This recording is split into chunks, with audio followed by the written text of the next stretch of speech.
یعنی برادر درد او مرد که درد خودمان دانیم، در مصیبت ها صبر کنیم. البته اون همسین پاشم همینجا بگم همسین پاشم اون دیگه همسین پاشم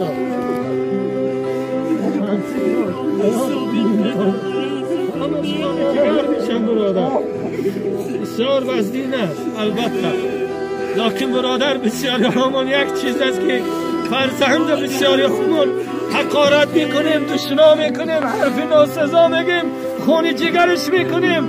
ای پدر دعای بد نکن، والله به غضب خدا گرفتار میشه.